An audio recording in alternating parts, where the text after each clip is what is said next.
Okay. Just making sure because I don't see the little records. There we go. Okay. All right. So like I said in the email that went out, we are going to be going over the survey results today. And from there, we're going to talk about some takeaways that came out of that. And then I'm just going to give you a little bit of a taste of the work that's been going on with the financial portion of the state of the charter school accountability framework. All right. So for our survey, we had 24 people respond to it. 4 of those were directors, 1 was a consultant, and 19 of them were business administrators. Before you go there, we're actually going to look at the survey itself. So let me go ahead and get that on screen. I'm getting better at this Zoom thing, but when I only have one screen, it does get a little bit trickier for me. So bear with me. There we go. Let me just make sure you're seeing what I'm seeing. Nope, you are not. So I'm going to stop sharing for a moment. All right.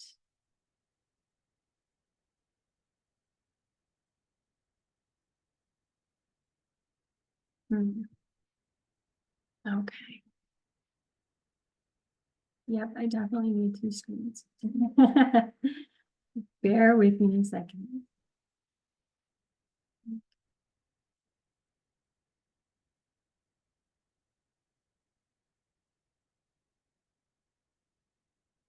There we go. All right. Okay. So this first question was just what we talked about, who responded to the survey. And what I'm going to kind of do is, like I said, we had directors and BAs that responded to the survey, and I'm going to give you the responses from everybody, but then I'm going to kind of give you some insight into how the BAs themselves responded. Just because I thought there was some insight that could be gained just from their responses. So we'll start there. So these first 3 questions were basically about whether BAs were from, or anyone who responded was familiar with the charter school accountability framework, if they knew where to locate it, and if they understood what the metrics were, basically what they were and what they were measuring. So 83% of everyone that responded did say that they knew that they were familiar with the framework itself. Of those, of the ones that were BAs, only 4 of the responders knew where to find that information. Oh wait, I'm getting a little ahead of myself. I'm sorry. So 83% said they were aware of it.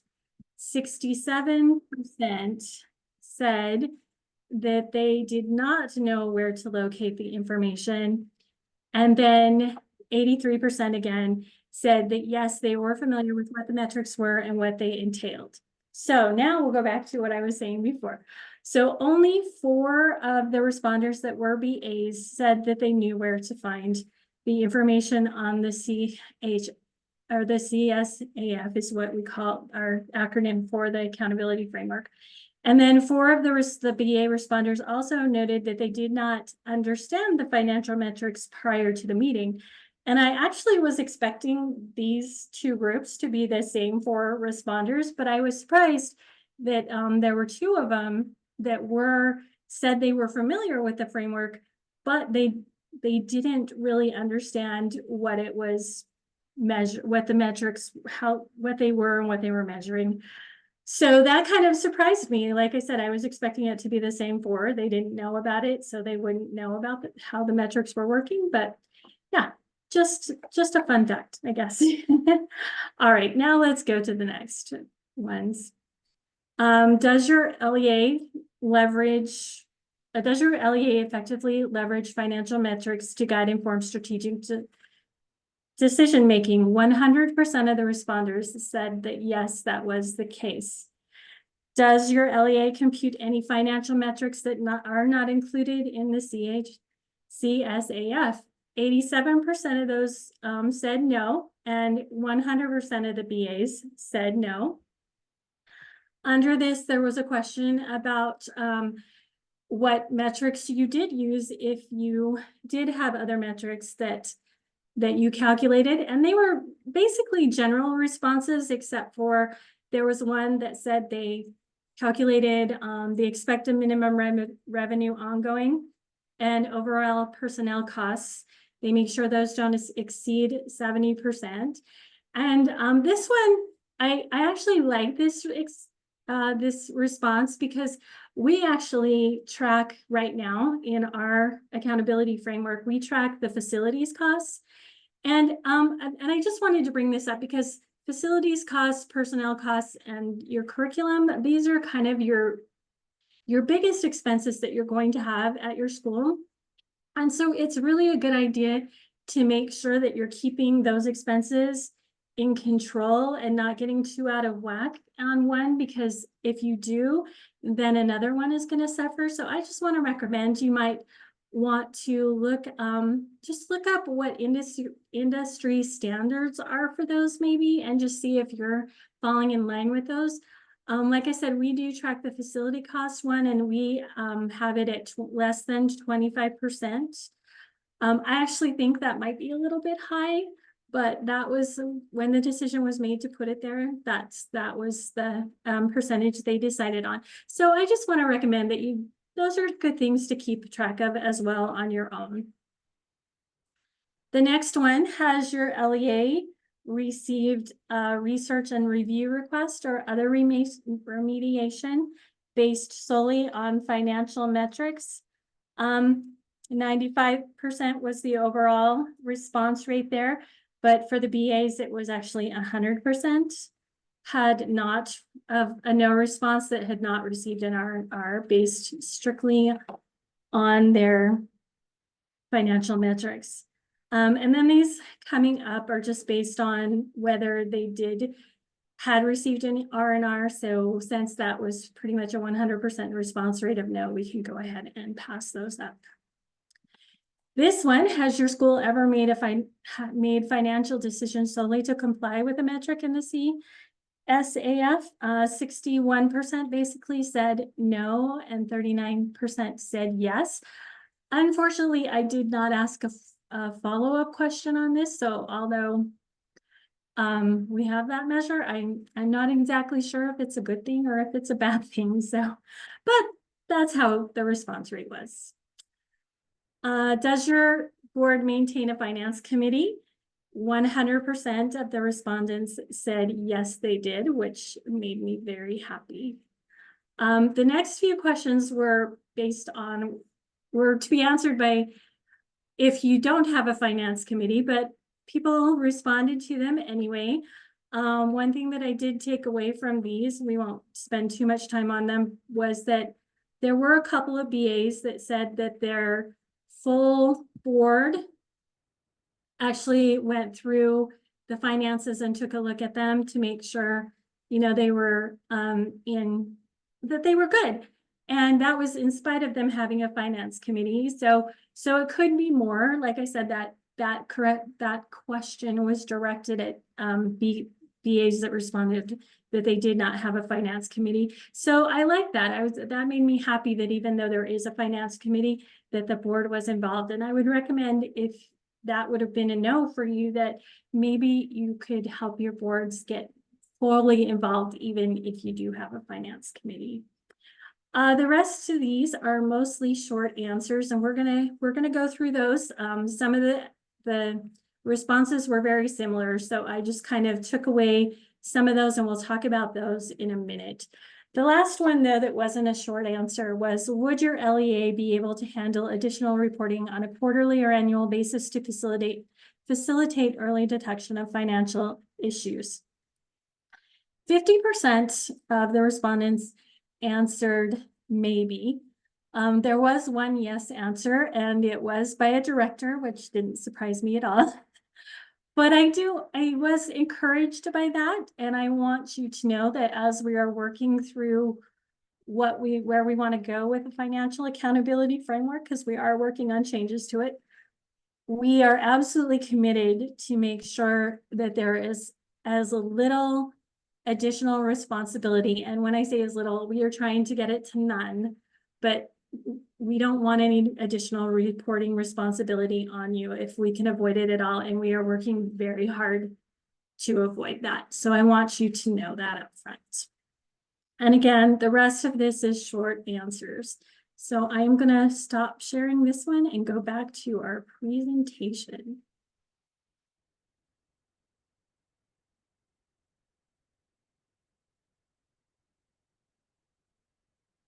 I'm hoping to anyway.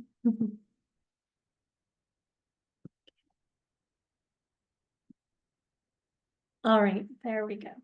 Okay.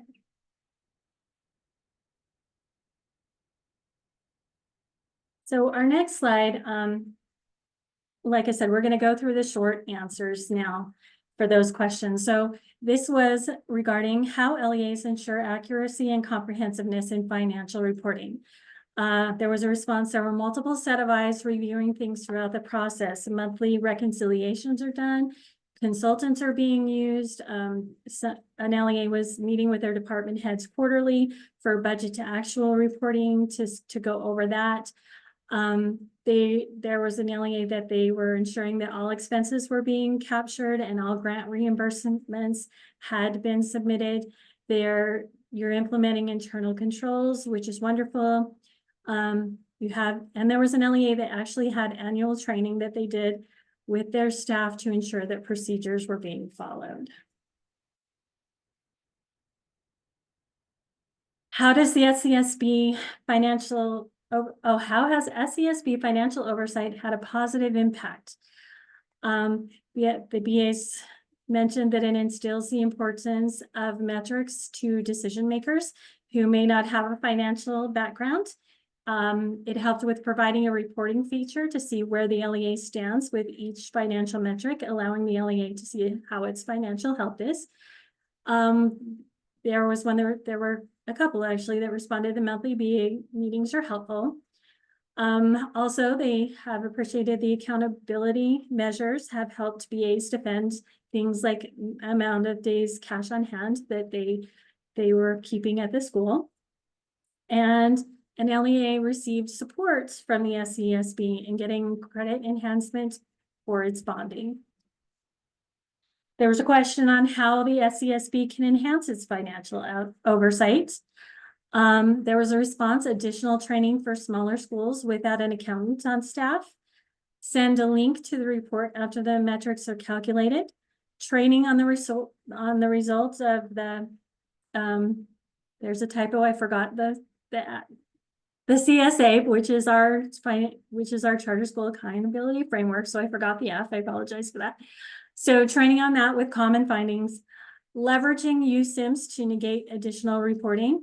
We are including USBE in our discussions and we hope to work with them to help us with that. So as I said, we are doing everything we can to make sure there's no additional reporting requirements on you. And there was one about being transparent and available.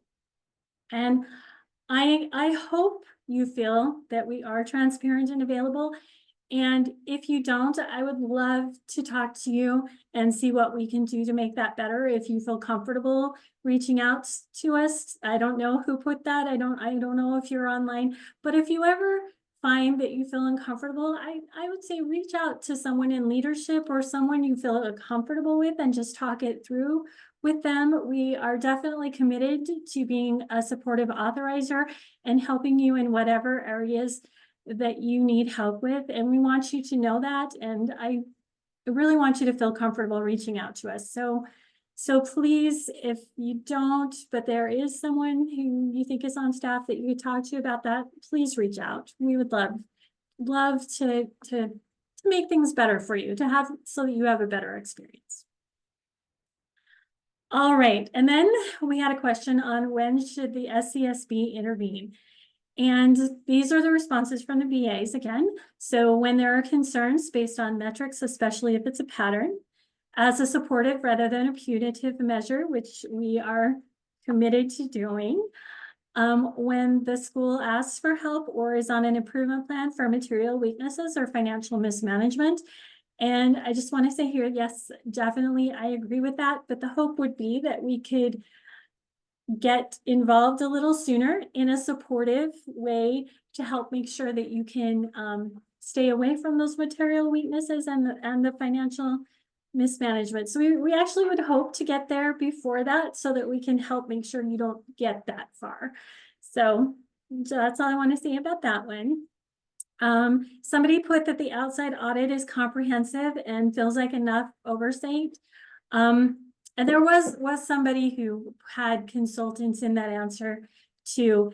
And something I want to say to that is, I know that it feels like it should be enough oversight, but often it isn't. Especially auditors. Auditors are looking for material misstatements and those kind of things, and they're not looking for fraud specifically, really. And so it's a really good idea to make sure that you're aware of that you really need to be on top of it with your internal controls and having other things in place, because you're like the first line of defense.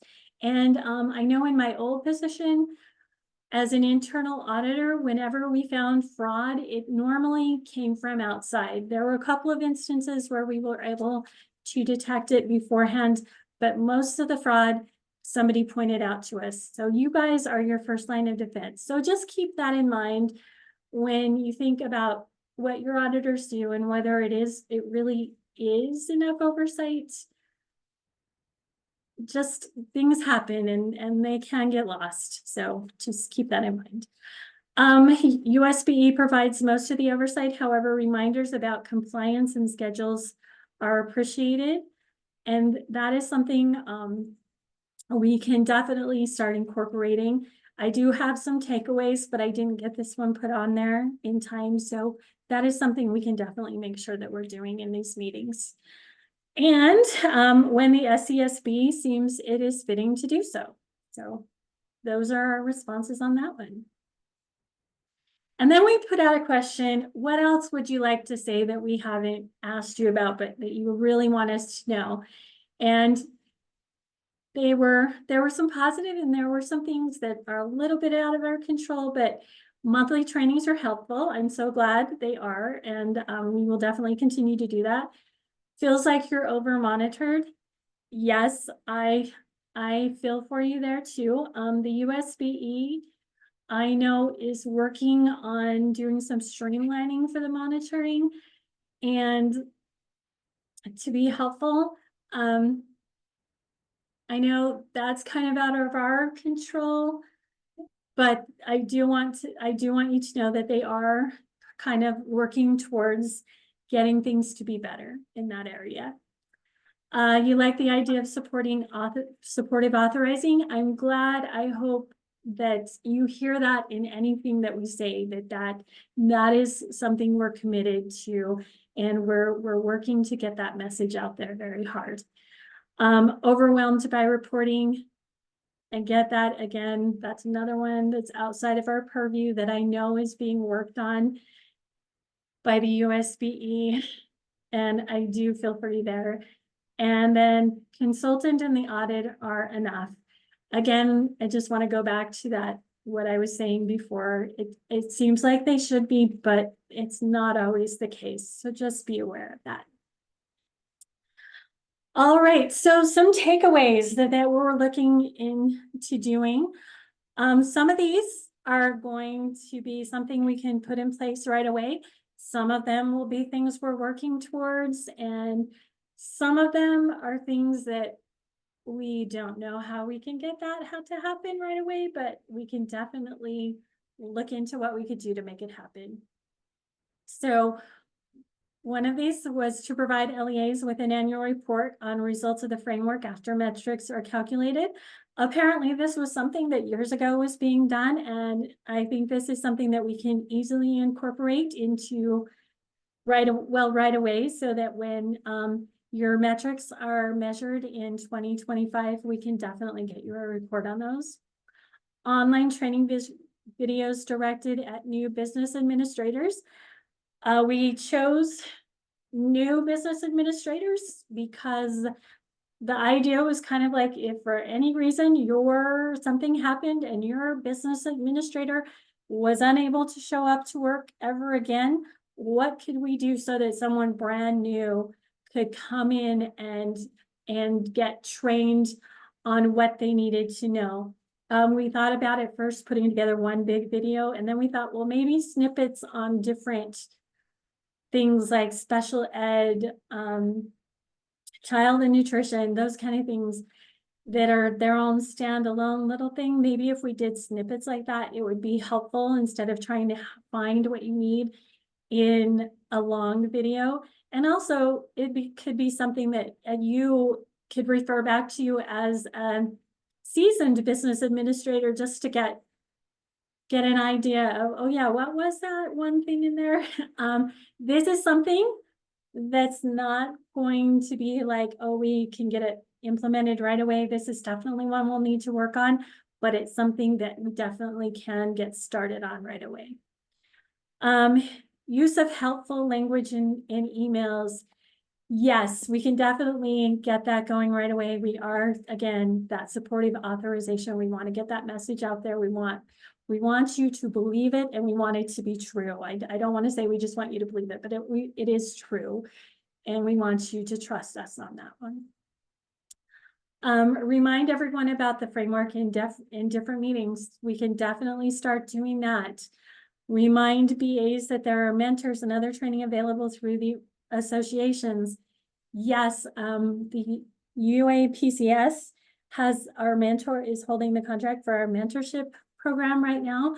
And if you need any mentoring, you can contact them and talk with them about that. I believe that should be available even if you're not a member of the association. I was going to try and confirm that today, but people were busy and I wasn't able to, but I will definitely make sure that is the case and get that to you when I send out the video. But the mentoring at least should be available to all of the BAs or all of the schools, not just the BAs. Finding ways to do comparisons with other schools. And what this is talking about was, it was brought up that maybe you want to compare, like, how far along, when you're looking at a metric, you want to understand how far along a particular school is in their bond for the debt service coverage ratio. And you want to compare it to like somebody who's early in their bond to someone who's later in their bond. Things like that. Or also, if you are going to hire a new director and you want to see what other schools are paying their directors, that would be something you would want to compare to see what other schools are doing, to compare it to what you're doing or what you're thinking of. This is one of those that we're not sure how we could make that happen, but we can definitely, look at ways to work toward it, because we do get that would be helpful information for you as well. And then also doing some training for the directors and the boards on metrics. That is something we could definitely work towards doing right away. And opportunities to get together in person at regional trainings. This is something we are looking into, and maybe we can get it in place next year. We're hopeful, but we do see that there's value in getting together and be able to talk through these things. So maybe we don't have ways right now where we can pull the information out to help you do comparisons with how much directors are making. But when we get together and we have these opportunities to talk in person, maybe that's something that you could just chat with someone who's at the meeting there with you and just say, hey, I'm just trying to get a feel. What is it that you do? So we see value in that. And so we're going to work on ways that we can maybe take a BA meeting to one region and have them be in person, while at the same time doing a Zoom meeting for everyone else, and just find different places that we could do it. And we'll probably be contacting you for your ideas. Where do you think would be a good place to do it? Would you be willing to host? So that's something that you might look forward to seeing coming up in the next few months. All right, so that is basically the end of this presentation. I do have some information that I wanted to share with you as well on what we're doing. And I'm not, oh, there we are. I'm sorry, I did have another slide. I'm like, where is it? Okay, so we wanted to talk to you. We are working on our financial portion of our charter school accountability framework. We're actually working on the whole charter school accountability framework, but we are just working here on the financial portion. So as we were looking through this, we were kind of thinking, what are the ideals that we want to encompass when we're working on this financial framework? And of course, the things that we most wanted to make sure was encompassed within the new financial portion, as well as the other portions, are the SCSB values. And in case you're not aware of what they are, I have listed them here for you. There are 5. It's excellence, trust, impact, authenticity, and compassion. And they are on the SCSB website, and they do have a little more information if you want to go look at them on what does compassion mean. So if you feel like you want to go look at that, they are there. And then the next thing that we wanted, or things that we wanted to make sure we encompassed, were not that. I apologize, I created a slide. There we go. Okay, so we wanted to make sure that we encompass school autonomy. We wanted to make sure that if supportive authorization was included, the idea of conversation before consequences. If we find something that's a little out of whack before we come in and say, hey, we're going to institute this consequence, we actually want to have a conversation and see if we can figure out what's going on. And maybe it's a simple answer that makes sense. So we want to make sure those conversations are going on before any consequences happen. We want to make sure that we're being objective in the way we're evaluating what we're looking at with the metrics. We want to, again, minimize that administrative burden. We want to make sure that we're valuing performance over compliance, and we want to keep it simple as well.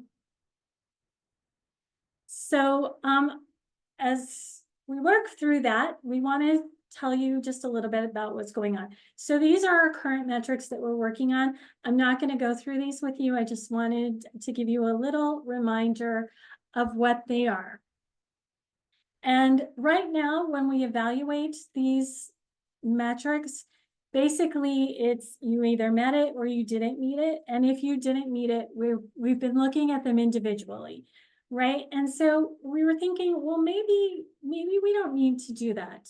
Like maybe if you have annual cash flow that is below 0 for some reason, but everything else is on track, then maybe that's not as big a big deal, especially if it's not that big, right? It could be a smaller amount, it could be a large amount, but even a large amount might make sense. So we want to take those things into account. So as we're working on this new charter school accountability framework, we want to think about that. Do we want to look at just one if you didn't meet it, or maybe it's what we should be doing is taking into consideration, well, maybe it's 2, or maybe it's 3, and then looking at what we want to do based on that. So coming up with like a tiering system that we could look at. And then we're working also towards a dashboard that will help us with some early intervention. Like I said, when we were talking about the survey, there was somebody who said that they didn't think that SCSB needed to step in until they were like on an intervention plan or something. Well, like I said, we want to make sure you don't get there. So we're working on like a dashboard to help us kind of find where you might be, where that might be coming up for your future, right? And so we want to get in there and say, hey, this is kind of what we're seeing. Let's see what we can put in place to stop this from happening. So those are the things we're working through. Like I said, I don't have I'm gonna stop sharing. I don't have any slides on those because we are working on it and we don't have anything specifically in place yet so I don't want to give you something that's going to change, but I want you to know where we're going. And basically that is what I had for today. I assumed it would be short, but I didn't want to say so until we knew. So you have almost a half an hour back in your day. I hope it was helpful. If you have any questions, feel free to ask us about what's going on or happening. If you have anything that you want to share, go ahead and send me an email and share it. Other than that, thanks for coming and being here today, and we look forward to seeing you in August. So have a great day, guys. Thank you.